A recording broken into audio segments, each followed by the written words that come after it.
Hello les amis, bienvenue dans les guidances méditatives et énergétiques du jour de Stéphanie Béguin, Eyes of Soul.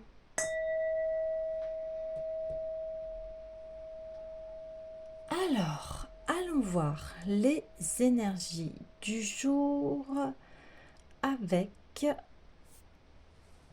le tarot des rêves de Gaïa.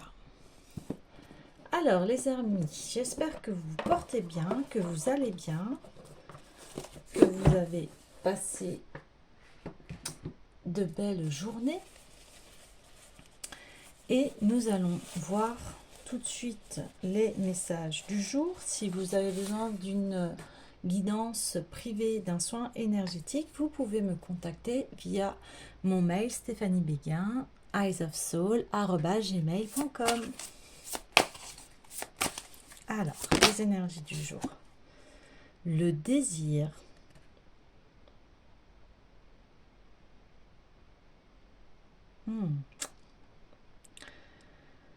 Alors ici, on a des besoins, des désirs.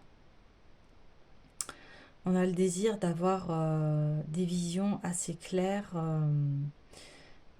de la vie, de nos projets, de comment peut-on mettre en place les choses. On a besoin aussi de sécurité. Et on va aller voir les messages de la carte.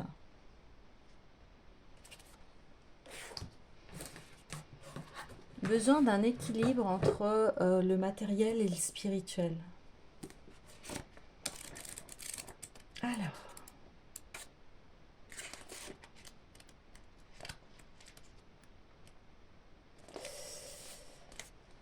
Ici, il y a besoin de réflexion.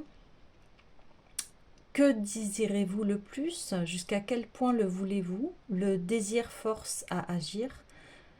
Grandes attentes. Ancrez vos désirs dans la réalité. Ce que vous désirez aura un prix. Est-ce que votre désir affaiblit ou changé? Désirer, c'est souhaiter ou soupirer après quelque chose. Convoiter ou avoir envie, c'est désirer. En clair, le désir signifie vouloir quelque chose. Le désir est la quatrième influence qui joue sur nos choix, et lorsqu'elle apparaît dans ce tirage, votre carte vous amène à explorer vos désirs en vous demandant ce que vous voulez et jusqu'à quel point vous le voulez. Qu'êtes-vous disposé à faire pour réaliser vos désirs? Le désir est-il la racine de toute souffrance? Beaucoup de textes religieux déclarent que le désir est quelque chose qui corrompt l'humanité et qui nous rend aveugles au véritable but de notre vie. Pourtant, le désir est un état d'esprit qui nous force à agir et à faire tout ce qui nous paraît nécessaire pour le satisfaire. Parce qu'on sait qu'on éprouvera du plaisir ou qu'on sera récompensé en le réalisant. Par exemple, vous avez envie d'un verre d'eau. Il fait chaud, vous avez soif, mais vous êtes au beau milieu du jardin, couvert de boue, de transpiration, et le sol de la maison vient tout juste d'être nettoyé. Jusqu'à quel point voulez-vous ce verre d'eau? Qu'êtes-vous disposé à faire pour avoir ce verre d'eau? Vous pouvez presque ressentir la fraîcheur de l'eau qui coule dans votre gorge, étanchant la soif aride qui dessèche votre bouche. Vous savez que cela va être bon, mais cela implique que vous posiez vos outils et suspendiez là votre travail, que vous puissiez vous nettoyer en enlevant vos chaussures boueuses, que vous entriez dans la maison, preniez un verre, le remplissiez, buviez l'eau, puis remettiez vos chaussures boueuses avant de retourner dehors, vous remettre au travail. Alors jusqu'à quel point le voulez-vous ce verre d'eau? Jusqu'à quel point le désirez-vous? En avez-vous suffisamment envie pour vous arrêter et faire tout ce qu'il y a à faire pour l'avoir à présent? Ou bien êtes-vous davantage porté à attendre que la tâche en cours soit terminée? Est-ce que le fait d'attendre peut avoir des conséquences pour vous? C'est là le désir en action. Le désir en action, c'est penser qu'un certain résultat est bon et que cela vaut la peine de vouloir sa réalisation. Autrement dit, on valorise quelque chose comme étant important et par conséquent comme valant le temps et l'effort que l'on y consacre. C'est le désir qui nous amène à nous fixer des buts et à agir selon eux. C'est le désir qui nous inspire de continuer alors qu'un autre aurait abandonné depuis longtemps. Le désir est ce qui nous motive, qui nous met en action. qui nous pousse à agir, à prendre des risques et à faire des sacrifices avec le sourire. Oui, ici, on parle donc de remise en question sur ce que vous souhaitez, en fait, obtenir. Est-ce que vraiment cela vaut la peine des sacrifices qu'il y a à faire? Alors, sacrifice, hein. Après, ça dépend du degré. Des fois, par exemple, je vois plus les sacrifices comme une restriction, c'est-à-dire, imaginons, vous voulez quelque chose qui a un certain prix, eh bien vous allez économiser et vous priver. Mais vous savez qu'au bout du compte, vous allez pouvoir vous acheter ce que vous désirez, qui vous permettra peut-être d'avancer mieux dans la vie. Je sais pas, je parle là, je prends juste un exemple. Par exemple, vous avez besoin d'une machine pour votre professionnel, et bien vous allez économiser, puis après vous allez avoir cette machine, et cette machine, elle va pouvoir vous permettre de développer votre activité, etc. Vous voyez. Donc, c'est d'avoir conscience que si vous projetez à vous vouloir quelque chose, est-ce que imaginez-vous l'avoir en fait déjà pour voir si c'est vraiment votre souhait et est-ce que vraiment cela va vous aider. Vous voyez ce que je veux dire? Ok. Alors, je vais aller voir l'oracle de l'union sacrée pour compléter par rapport à ce désir.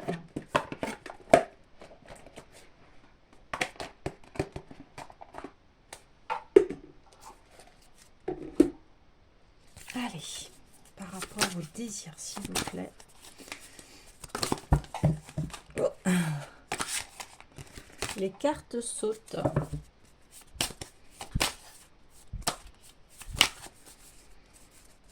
Allez, par rapport au désir, s'il vous plaît. Ok. Oh là, ça fait beaucoup trop de cartes, mais on a des messages sur... voilà, que vous êtes à l'aube d'une nouvelle vie, que ce désir-là va peut-être vous apporter eh bien l'harmonie. Dans toutes les directions, je suis en paix. Ok.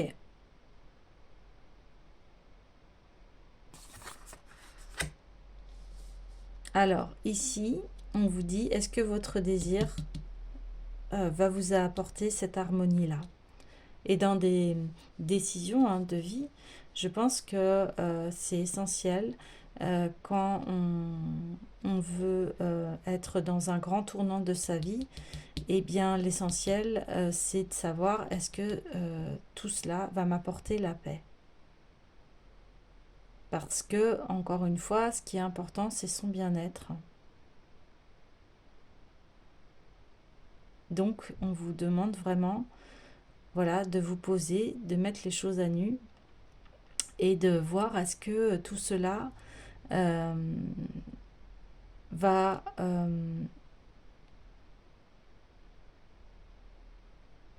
vous mettre dans une grande sérénité.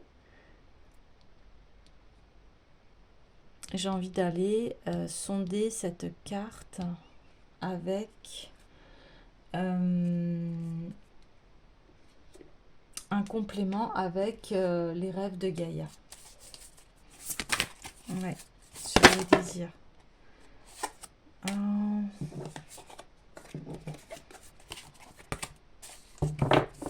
On me dit que en fait là, vos désirs sont beaucoup plus fluides et beaucoup plus ancrés.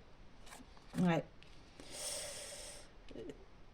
Là, ce que vous êtes en train de visualiser ou de vous projeter, et on en a parlé il y a 2-3 jours en fait, de se reposer, puis après de partir à l'action. Et là, c'est comme si vous préparez vos futures actions. Et là, on nous dit que en fait, vous êtes sur la bonne voie par rapport à ces décisions, parce que vous allez il y a un équilibre qui s'opère en vous. Vous n'êtes plus dans la dualité en fait. Vous êtes vraiment dans votre entièreté. C'est super. C'est super. Je vais en tirer une autre carte. Ouais. Ah oui, ça va vous apporter... Eh bien, on a la carte de la guérison avec l'harmonie au-dessus. Donc, oui, ce que vous êtes en train de projeter là va transformer votre vie. Vous allez être vraiment en paix.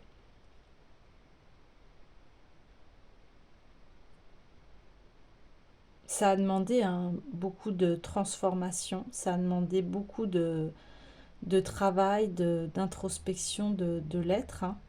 Mais vous arrivez au bout. Ouais, ok. Alors, j'ai envie d'aller voir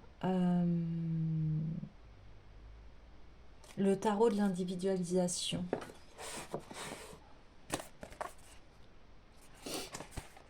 Parce qu'ici, on parle vraiment de travail intérieur et ça rebondit avec le tirage d'hier. On disait que vous aviez vraiment conscience que pour la réalisation de la matière, ça passe d'abord par l'esprit. Et pour que ça se réalise, eh bien, nous avons besoin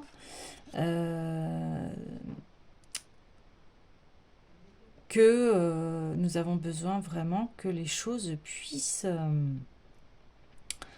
se décanter et on a besoin que notre esprit soit apaisé pour concrétiser et ne plus être dans le brouillard. Là, vous prenez votre indépendance, vous prenez vraiment votre chemin qui est le vôtre parce que chaque chemin est unique en soi.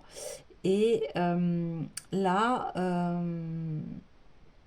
vous partez confiante et vraiment autonome. C'est-à-dire que là, vous voyez, c'est la carte des parents. C'est-à-dire que ça y est, elle rentre vraiment dans sa vie d'adulte et elle se détache en fait des schémas familiaux et elle a cette liberté de pouvoir créer sa propre vie qui lui appartient à elle et qui est en reliance en fait avec son cœur, ses désirs, mais ces désirs qui passent par, on voit une personne confiante qui voilà, qui marche sur un chemin qui est assez paisible, hein, très paisible.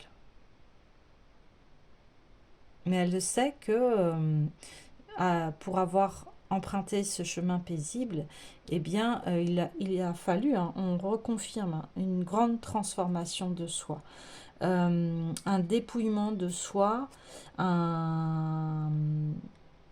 et une grande introspection qui a fait qu'aujourd'hui, on sait où l'on va.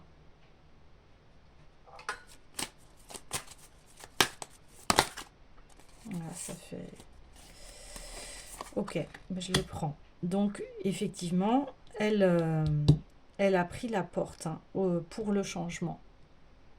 Et reconfirmation de l'individualisation, elle est son propre bonheur. Elle est sa source de bonheur, elle est sa source d'amour. Elle en a bien conscience.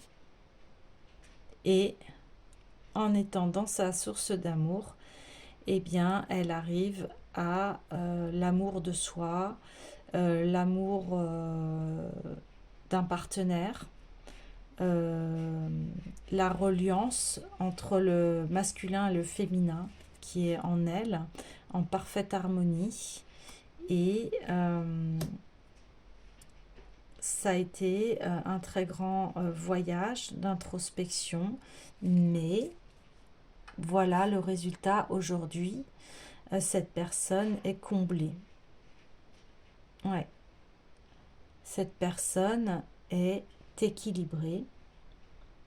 parce qu'elle a su faire les changements, de suivre sa propre voie. Magnifique. Alors, j'ai envie d'aller voir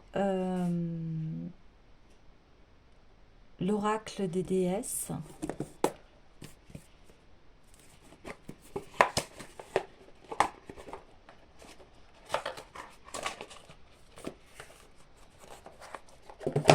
Alors, allons voir. Oh, bah, eh bien, grande prêtresse, vous possédez une connaissance divine. Par votre enseignement spirituel, vous aidez les autres. Ouais. Son chemin est atypique. De toute façon, si vous êtes sur cette chaîne, vous avez une vie qui est assez particulière, qui est propre à vous-même, qui n'est pas commune en fait. Et c'est pour ça que vous avez traversé toutes ces épreuves. C'est parce que vous avez vraiment quelque chose à mener. Vous avez vraiment à communiquer avec les autres. Et on parle d'enseignement spirituel. Donc vous avez vraiment cette sagesse-là à communiquer. Vos désirs, on reparlait de désirs, là vous comprenez bien que ce n'est pas qu'une question de matériel, mais c'est une question d'état d'être.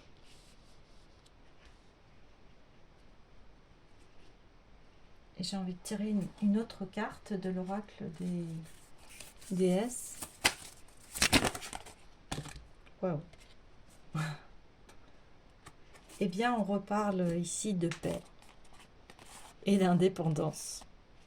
Donc, on est vraiment dans cette énergie-là où continuez votre chemin parce que c'est le vôtre et qu'il est très lumineux pour vous. Et que on vous répète que cela va très bien se passer. Donc vous pouvez vraiment avoir confiance en vous parce que vous avez les clés pour développer votre vie, pour pouvoir développer votre bien-être. Il n'y a ici aucun souci à se faire. Et même si vous avez des coups un petit peu de mou ou voilà, ou des coups de mou, des coups où on se dit oh, est-ce que de doute, voilà, c'est le mot que je cherchais, de doute. Eh bien non, là on vous confirme bien que vous êtes sur le bon chemin. Voilà les amis. Bien écoutez, je vous dis à très bientôt.